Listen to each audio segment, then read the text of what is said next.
नमस्कार, मैं हूं दीपाली राणा। आप देख रहे हैं कल का बाजार। आपके स्टॉक रिलेटेड सवाल, फिर चाहे वो निवेश की बात हो ट्रेडिंग की, सभी शो में हम शामिल करते हैं। आप भी अपने क्वेश्चंस में भेज सकते हैं सोशल मीडिया प्लेटफॉर्म्स के थ्रू, व्हाट्सएप के थ्रू 7045220000। ये हमारा व्हाट्सएप नंबर है। फेसबुक, ट्विटर पर ये शो लाइव भी जा रहा है। आप ये शो देख भी सकते हैं लाइव इस प्लेटफॉर्म के जरिए, और साथ ही आप अपने क्वेश्चन पोस्ट भी कर सकते हैं। शो के दौरान हम कुछ क्वेश्चन पिक भी करते हैं शो में। और हमारे साथ हैं इंडिपेंडेंट एनालिस्ट सरवेंद्र श्रीवास्तव। आज आपकी सभी क्वेरीज को आंसर करने के लिए फटाफट से लेकर आते हैं पहले तो आज के मार्केट का रिकैप। ग्लोबल संकेत खराब थे, जिसके बाद बाजार में गिरावट रही। सेंसेक्स निफ्टी गिरावट के साथ ही बंद हुए। 300 अंक लुढ़क गया सेंसेक्स, 65,512 पर बंद हुआ। निफ्टी 110 अंक गिरकर 19,529 पर क्लोज हुआ। सबसे ज्यादा तेजी हमने पीएसयू बैंक और रियल्टी इंडेक्स में देखी। वही एनर्जी, ऑटो, फार्मा शेयरों में बिकवाली देखने को मिली आज के कारोबार में। एफआईएस ने क्या किया? एफआईएस ने बिकवाली की है 234 करोड़ की। लगातार हम एफआईएस की ओर से कैश मार्केट में बिकवाली देख रहे हैं। डीआईएस ने खरीदारी की है 1361 करोड़ के आसपास की।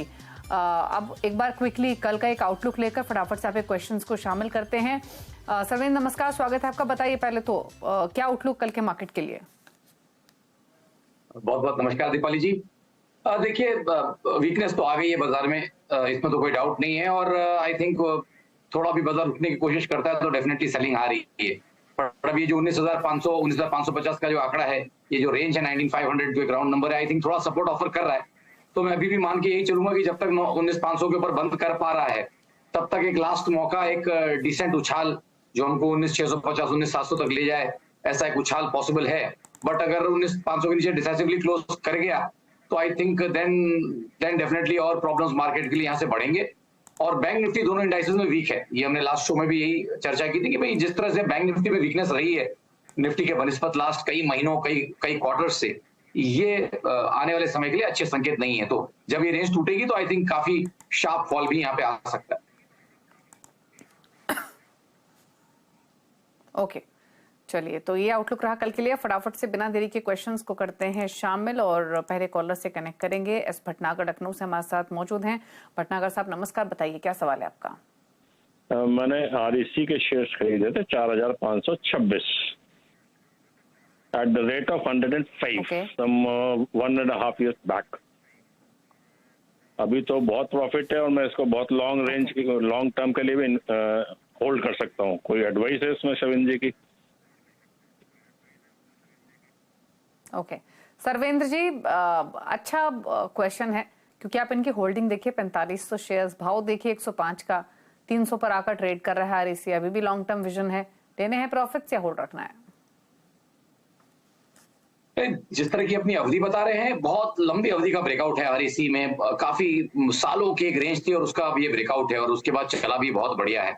और आई थिंक कुछ पोर्टफोलियो में इंक्लूड हुआ है, उस वजह से भी आपको यहाँ पे बाइंग काफी अच्छी आती हुई दिख रही है। तो आई थिंक ट्रेड में बने रहें और मेरे हिसाब से ट्रेलिंग स्टॉप लॉस का इस्तेमाल करें। टाइम इनके पास बहुत है तो स्टॉप लॉस थोड़ा वाइड लगाएं। आई थिंक जो मुझे अब यहाँ से एक स्टॉप लॉस लगता है लॉन्ग टर्म वाला, 12 से 18 महीने प्लस में अगर खड़े रहना चाहते हैं तो 244.40 का मेरे हिसाब से ट्रेलिंग स्टॉप लॉस इनका यहाँ रहना चाहिए। मुझे लगता तो नहीं है कि हिट होगा, बट एक सेफ्टी बेसिस पे इसको रख के चलें। और मेरे हिसाब से जब 310 320 का डिसाइसिव ब्रेकआउट आ जाएगा और इसके ऊपर, तो आई थिंक डेफिनेटली 350 360 के लेवल्स भी यहाँ पे आते हुए दिखने चाहिए 12 से 18 महीनों में। ओके, तो होल्ड करने की सलाह है। एक सेफ्टी स्टॉप लॉस लगाइए और डेफिनेटली तेजी वाला स्टॉक ही लग रहा है, बने रहिए अपनी इस होल्डिंग में। चलिए, बात करते हैं हम अगली कॉल से। आशीष सोनी हमारे साथ मौजूद हैं गोंडा उत्तर प्रदेश से। आशीष, नमस्कार, बताइए सवाल अपना।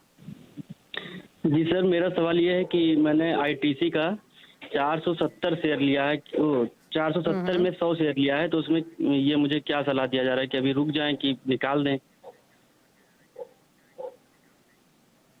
आईटीसी काफी ऊपर लिया आपने, ये स्टॉक भी काफी चला है, लेकिन आपने रैली के हायर एंड पे खरीदा। अच्छा, आपका होराइजन कितना है ये बताइए थोड़ा सा, कितने समय रख सकते हैं? जी मैम, 2-3 महीने और रख सकता हूँ ज्यादा से ज्यादा। ओके, 2 to 3 मंथ्स का व्यू, क्या सजेशन रहेगा इनके लिए? आईटीसी 470 की बाइंग है। देखिए, बहुत देर कर दी इन्होंने आते आते, ऐसा मैं इनको बोलूंगा। काफी लेट चढ़े हैं इस ट्रेड में। सो अब यहाँ पे टाइम तो नहीं देना पड़ेगा। अगर खाली 2 महीने का टाइम दे रहे हैं अगर मुझे, तो मेरी राय रहेगी कि फिर उछालों में निकल जाएं भाव के आसपास, या थोड़ा नुकसान बुक करके भी कहीं निकलना है तो निकल जाएं। बट अगर दायरा उससे लंबा रख पाएंगे तो शायद पैसा कमाने की उम्मीद रहे, बट 2 महीने में तो मेरी राय है कि sell on rise. Okay, sell on rise की स्ट्रैटेजी 2 मंथ्स के पर्सपेक्टिव से आईटीसी में बात करते हैं। अब केवल बजाज से दिल्ली से हमारे साथ कनेक्टेड हैं। बजाज साहब नमस्कार, बताइए अपना क्वेश्चन। दीपक फर्टिलाइजर 673 100 शेयर है, उसको होल्ड करना है, सेल करना है।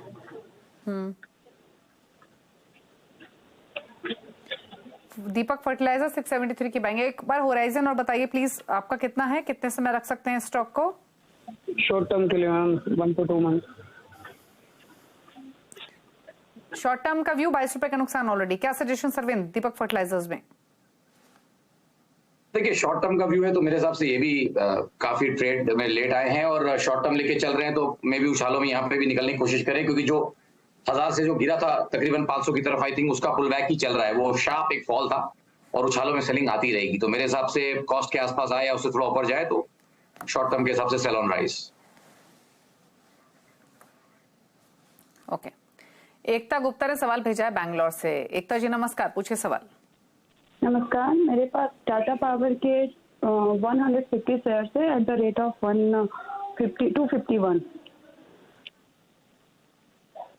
ओके, हेलो, और आपका होराइजन क्या है स्टॉक में? मैं ऑलरेडी मैं इसे 1 ईयर होल्ड कर चुकी हूँ, बट अब मैं इसे एग्जिट होना चाहती हूँ विद प्रॉफिट, तो आगे इसका फ्यूचर मैं जानना चाह रही थी। तो प्रॉफिट में तो ऑलरेडी आप हैं, 12 से 13 रुपए का फायदा आपको हो रहा है। लॉन्ग टर्म रखना नहीं चाहती हैं तो फिर सर्वे निकल जाए इन्हीं प्रॉफिट्स पे। टाटा पावर में 251 की बाइंग है, 263 पर ट्रेड कर रहा है। जी, आई थिंक अगर यहाँ पे भी इनका शॉर्ट टर्म का ध्यान है तो आई थिंक ये स्टॉक चला हुआ है और अगेंस्ट द मार्केट चला है। इस लेग में भी बढ़िया ये आपको परफॉर्मेंस यहाँ पे दिख रही है, तो आई थिंक डेफिनेटली अगर शॉर्ट टर्म रहा है तो उछालों में जो भी प्रॉफिट आए लेके निकलने की राय रहेगी। वीके डोबरियाल दिल्ली से हमारे साथ मौजूद हैं। डोबरियाल साहब नमस्कार, बताइए सवाल। नमस्कार जी, नमस्कार। मेरे पास आरईसी की 100 शेयर है। नमस्ते, बताइए क्या क्वेश्चन है? मेरे पास 100 शेयर आरईसी के 247 रेट में है। मैं इसको आगे रखूं या होल्ड करूं? मैं इसको 1 साल तक रख सकता हूं। 1 ईयर का होराइजन आरईसी में, हालांकि भी आरईसी का हमने चर्चा की थी, बट अगेन क्या सजेशन रहेगा इनके लिए? 247 की बाइंग रख सकते हैं साल भर? देखिए, इनकी कॉस्ट, इनके जो स्टॉप लॉस दिया था वो इनके भी कॉस्ट के आसपास ही है, उसके जस्ट नीचे है, तो 244.40 के स्टॉप लॉस से पॉसिबली ये भी अगर रखना चाहे तो रखें, बट इनके लिए रिस्क रिवॉर्ड 1:1 रहेगा, क्योंकि 350 360 ये मुझे लगता है कि नेक्स्ट 6-12 महीने के लिए यही टारगेट्स रहेंगे। तो आई थिंक ट्रेड में बने रहें, थोड़ा और टाइम दे दें ट्रेड को। ओके, होल्ड करने की सलाह है। बात करेंगे बीआर पुरी से, कोलकाता से हमारे साथ मौजूद हैं। पुरी साहब नमस्कार, बताइए क्या सवाल है आपका? जी नमस्कार मैडम, मेरे पास शेयर है मन्नापुरम फाइनेंस के। मैंने थोड़ा ऊंचा ले लिए थे, पता नहीं रेट नहीं आ रहा, 2 महीने हो गए दिए और 130 तक नीचे चला गया था, अब वापस 150 तक आया है, 149 तक। तो मैंने तो 153 से भी 50 पैसे ऊपर लिए हुए हैं, तो क्या करूं, होल्ड करूं? होल्ड करूं या क्या करूं? रहेगा? मन्नापुरम फाइनेंस 154 की बाइंग है, 4 रुपए नीचे इनके भाव से, क्या करे अभी?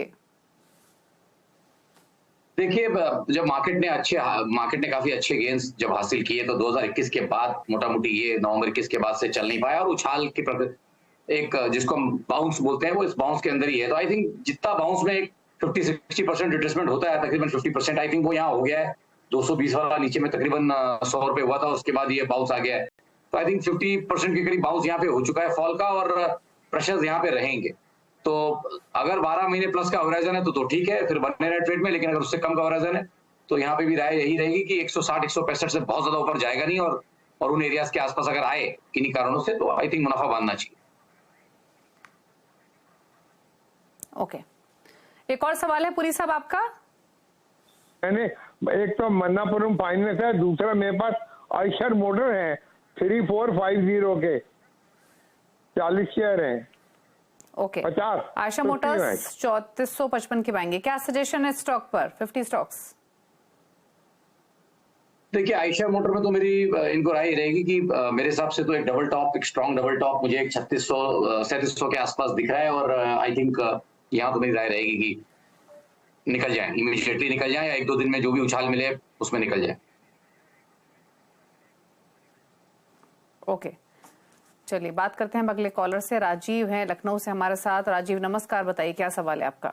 सर हमारे पास IRFC, उज्जीवन और SBI है, तीनों पर बता दीजिए मैडम। IRFC 76 है, 76 के रेट से है, उज्जीवन 49.15 के रेट से है और SBI 595 के रेट से है और दिसंबर तक हम रखना चाहते हैं। IRFC 75, ओके 76, IRFC आपने बताया 79.5, 76 की आपकी पाएंगे, ठीक है पूछ लेते हैं क्या सर 76 की? हाँ वो मैं 75.96 कह रही थी, आप 76 बता रहे हैं, सेम प्राइस की ही हम जिक्र कर रहे हैं। और उज्जीवन स्मॉल फाइनेंस बैंक 49 की पाएंगे, क्या सजेशन दोनों होल्डिंग्स में? देखिए IRFC तो ये काफी मैच्योर ट्रेड में चढ़े, मतलब काफी एक अच्छा ट्रेड ऑलरेडी बन चुका था, उसके बाद ये पॉसिबली चढ़े, तो ये भी इसमें ऊपर चढ़े हैं, तो यहाँ पे बिल्कुल इनको एक टाइट एक स्टॉप लॉस जरूर लेके चले। आई थिंक 69.90 के नीचे जब तक बंद नहीं आता तब तक तो बायस पॉजिटिव है, तो 69.90 के एक daily closing only stop loss से आई थिंक यहाँ पे बने रहे IRFC में। बट ये मान के चले कि ट्रेड इनका काफी लेट आए हैं ट्रेड में, तो नेक्स्ट 15-20 दिन में इसको रिव्यू जरूर करें। 15 to 20 वर्किंग डेज में अगर इनके पैसे नहीं बन रहे तो फिर मेरे हिसाब से तो फिर कॉस्ट टू कॉस्ट या जो भी थोड़ा बहुत मुनाफा हो उसमें लेके इनको निकलना चाहिए। और जहां तक रही उज्जीवन स्मॉल फाइनेंस की बात, आई थिंक यहाँ पे डेफिनेटली मूवमेंट अच्छा है, अच्छे मोमेंटम में स्टॉक चल रहा है, अगेंस्ट द सेक्टर चल रहा है, जहाँ पे बैंक निफ्टी थोड़ा वीक लग रहा है बट ये काफी बढ़िया चल रहा है और आज भी काफी ऊपर था, तो I think trading stop loss का इस्तेमाल करें यहाँ पे और मेरे हिसाब से ट्रेड में बने रहे। कहीं 54 के नीचे इनको स्टॉप लॉस रखना चाहिए, तो 53.80 का क्लोजिंग ओनली स्टॉप लॉस रख ले और मेरे हिसाब से ट्रेड में बने रहे। ओके, अगला सवाल भेजा है ओलवेन ने और अजमेर से इनका सवाल है। ओलवेन नमस्कार, बताइए क्या सवाल है आपका? नमस्कार मैडम, मेरा सवाल यह है, मेरे पास ICICI प्रूडेंशियल के 850 शेयर हैं, 605 रुपए की बाइंग है, क्या करें मैम? 45 के आसपास माइनस में चल रहा है शेयर, 45 पॉइंट नीचे चल रहा है। आपका होराइजन क्या है? होराइजन शॉर्ट टाइम का ही है मैडम, 2 से 3 महीना, 4 महीना। ओके, 2 to 3 मंथ्स का व्यू 605 की पाएंगे, क्या सजेशन रहेगा इनके लिए? देखिए आज लगता है सारे के सारे शॉर्ट टर्म वाले लोग यही क्वेश्चन यहाँ पे ज्यादा आ रहे हैं, तो देखिए थॉट यहाँ पे ये रहेगा कि जब तक 600 के ऊपर डिसाइसिवली बंद नहीं करता और लास्ट 2-2.5 क्वार्टर से कोशिश कर रहा है बट उसके ऊपर जा नहीं पा रहा है, तो 600 के ऊपर इसका एक अच्छा एक ब्रेकआउट, एक अच्छा एक पैटर्न बना हुआ है, तो मोमेंटम तो उसके बाद ही आएगा। तो आई थिंक दिसंबर तक टाइम मांग रहे हैं तो बहुत कम है, मेरे हिसाब से इसको थोड़ा पेशेंस दें स्टॉक को, मे भी नीचे में इनको एक बार 520-530 देखने मिल सकता है, बट पैटर्न अच्छे बन रहे हैं, तो अगर इनके पास पेशेंस है तो खड़े रहे, 12 महीने प्लस अगर स्टॉक को देते हैं तो पॉसिबली यहाँ पैसे बनने की डेफिनेटली यहाँ पे इनके अच्छे पैसे बनेंगे जब पैसा पैटर्न का 600 के ऊपर ब्रेकआउट आ जाएगा। नहीं तो अगर 1-2-3 महीने में इनका भाव आता है उस समय दोबारा राय लेना चाहे तो ले ले, बट फिलहाल प्रिलिमिनरी जितना मैंने अभी देखा उसके हिसाब से मुझे लगता है कि ट्रेड में बने रहना चाहिए 520 के नीचे स्टॉप लॉस लगा के। ओके, होल्ड कीजिए 520 का स्टॉप लॉस लगाकर। सुभाशीष का सवाल है होवड़ा पश्चिम बंगाल से। सुभाशीष नमस्कार, बताइए क्या सवाल है आपका? नमस्कार, हेलो, बताइए अपना सवाल। हाँ बोल रहा हूँ, मेरा अदानी ग्रीन का शेयर है, तो अदानी ग्रीन का शेयर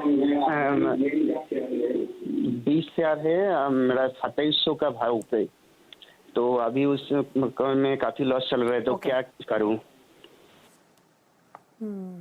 काफी लॉसेस अदानी ग्रीन में, 2700 के बाइंग, 973 पर आ चुका है स्टॉक। सर्वेंद्र क्या सजेशन? नहीं दीपाली जी, आपको मालूम, माफी चाहूंगा, मतलब इस पे मैं ज्यादा कमेंट नहीं करता हूँ, सर्किट अप सर्किट डाउन में चलता है और काफी वेल्थ डिस्ट्रक्शन लोगों का किया है, बहुत ज्यादा अल्ट्रा हाई बीटा है ये, तो बहुत रिस्की स्टॉक है और फिलहाल के लिए तो मैं इसको अवॉइड ही करना चाहूंगा, तो ये किसी और से राय ले ले, बट मेरे पास अफसोस है कि इस समय इनके लिए कोई हेल्प नहीं है। ओके, चलिए ये इस बात हुई अदानी ग्रीन की, जहां पर सर्वेंद्र कमेंट नहीं करना चाहते हैं, ऑलरेडी काफी लॉसेस में है। रुक रहे हैं इसी के साथ एक ब्रेक के लिए, ब्रेक के बाद सोशल मीडिया से करेंगे क्वेश्चंस को पिक, जल्द वापस आते हैं। आप देख रहे हैं कल का बाजार, फटाफट से लेते हैं सवालों को अब सोशल मीडिया से। सरवीन श्रीवास्तव हमारे साथ बने हुए, ट्विटर से पहले क्वेश्चंस को पिक कर लेते हैं। एक सवाल हमें भेज रहे हैं गौरव दिल्ली से। रिलायंस पर इनका व्यू है और ट्रेडिंग व्यू जानना चाहते हैं। डिस्क्लेमर पहले ही दे दे, जो चैनल CNBC आवाज हमारे व्यूअर्स देख रहे हैं उसका स्वामित्व रिलायंस इंडस्ट्रीज के हाथों में ही है। बट क्या सजेशन इनके लिए? रिलायंस 230 की बाइंग है, 2330 की बाइंग, व्यू ट्रेडिंग का। जी देखिए, आई थिंक इनके भाव के आसपास ही चल रहा है। थॉट यही है कि एक डिसेंट एक करेक्शन यहाँ पे, शॉर्ट टर्म एक करेक्शन अगर हम बोले 2500 से 2300 का, आई थिंक तो जब तक 2280 2300 के ऊपर टिका हुआ है शॉर्ट टर्म में, आई थिंक नेक्स्ट 3 से 4 वर्किंग डेज के लिए एक अच्छा उछाल यहाँ पे आ सकता है, जो उसको तकरीबन 2380 2410 तक लेके जाएगा। तो आई थिंक अगर वो ट्रेड में इनको शॉर्ट टर्म ट्रेड में बने रहना है तो आई थिंक 2280 के स्टॉप लॉस से उसके नीचे एक स्टॉप लॉस लगा के बने रहे और ऊपर में जैसे मैंने बोला 2410 तक के टारगेट पॉसिबली यहाँ पे आएंगे। ओके, और सवाल लेते हैं। और जो अगला क्वेश्चन हमें मिल रहा है वो यूपीएल पर है। सनी का सवाल है, इन्होंने आज ही खरीदारी की है यूपीएल में, 611 की बाइंग है, मीडियम टर्म व्यू है, क्या सजेशन? देखिए, उम्मीदें हैं लोगों को यहाँ से एक जमाने का वापस कंसेंसस डार्लिंग स्टॉक है ये, बट करेक्शन काफी दिनों से एक साइडवेज एक रेंज में चल रहा है और तकरीबन 800 से लेके 600 तक की ये रेंज जो है ये मोटा मोटी कुछ लास्ट 6-7 महीनों से बनी हुई है। तो आई थिंक मोटा मोटी रेंज बाउंड मूव्स हैं यहाँ पे, बहुत ज्यादा मुझे अभी ट्रैक्शन यहाँ पे बनता हुआ नहीं दिख रहा। तो मैं इनको यही बोलूंगा कि एक रेंज बाउंड ट्रेड है और इमीडिएट जो मुझे भी फिलहाल रेंज दिख रही है, जो बड़ी रेंज है वो 600 से 800 के बीच में मोटा मोटी, एक छोटी रेंज जो मुझे दिख रही है जो अभी 700 से जो गिरा है। तो आई थिंक 600 to 700 की एक रेंज रहेगी, रेंज के लोअर एंड पे चल रहा है। अगर ट्रेड में बने रहना चाहते हैं तो आई थिंक एक 584 पे स्टॉप लॉस रखें और फिलहाल ट्रेड में बने रहें। रवि बत्रा एक सवाल भेज रहे हैं फेसबुक पर और सवाल है इनका, टाइटन पुरानी बाइंग लग रही है, इन्होंने अगर लेवल सही लिखा है तो 325 लिख रहे हैं, 1200 स्टॉक्स, 150 स्टॉक्स माफ कीजिए, क्या सजेशन? जी आई थिंक अगर ये भाव इन्होंने डाले हैं तो आई थिंक बहुत पुराने भाव हैं और काफी सालों से लेके ये स्टॉक को लेके बैठे होंगे। आई थिंक काफी अच्छे इनके पैसे बने हैं। मेरा तो मानना ये रहेगा कि काफी, मेरे हिसाब से काफी ओवरबॉट है, शॉर्ट टू मीडियम टर्म में भी स्टॉक काफी ओवरबॉट है, तो थोड़ा मुनाफा बांध लेने भी मेरे हिसाब से कोई हर्जा नहीं है।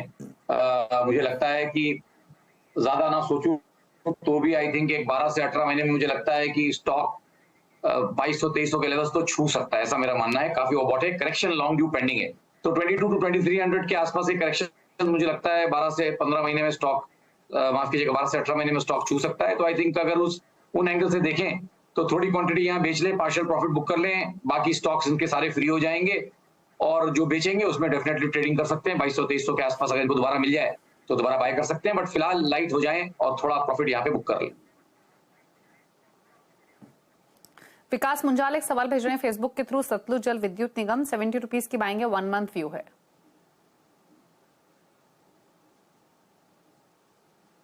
जी देखिए, यहाँ पे आई थिंक हाल फिलहाल स्टॉक काफी चला हुआ है, वॉल्यूम्स बहुत हुए हैं, डिलीवरीज भी जाती हुई दिखी हैं, तो आई थिंक सिग्नेचर्स अच्छे हैं। मेरे हिसाब से ट्रेड में बने रहें, 6740 का स्टॉप लॉस रखें और ट्रेड में बने रहें। ऊपर में 80-82 पे हर्डल्स आते रहेंगे तो उन एरियाज के आसपास या तो दोबारा से राय ले लें या थोड़ा मुनाफा बांधने की भी चेष्टा करें वहां पे, बट फिलहाल ट्रेड में बने रहें 6740 के स्टॉप लॉस से। होल्ड, ओके, होल्ड करने की सलाह है एसजेवीएन इन लेवल्स पर। चलिए शुक्रिया सर्वेंद्र, फिलहाल इतने सवाल लेंगे, शो को समेटने का वक्त है। थैंक यू सो मच हमें आने के लिए और सभी क्वेरीज को आंसर करने के लिए। और कोई क्विक डिस्क्लोजर आपकी ओर से सर्वेंद्र? जी देखिए, जो हम यहाँ आते हैं ब्रॉड ओपिनियंस देते हैं, लाइव शोज रहते हैं, कई बार लाइव क्वेरीज आ जाती हैं, तो जितना भी हमें समय मिलता है उसमें अच्छी कोशिश करते हैं, बट डेफिनेटली कुछ भी करने से पहले अपने निजी सलाहकार से जरूर बात करें। Okay, thank you so much show में आने के लिए। इसी के साथ एक ब्रेक, ब्रेकर्स पर भी खबरें जारी हैं CNBC आवाज पर। कल का बाजार में इतना ही, नमस्कार।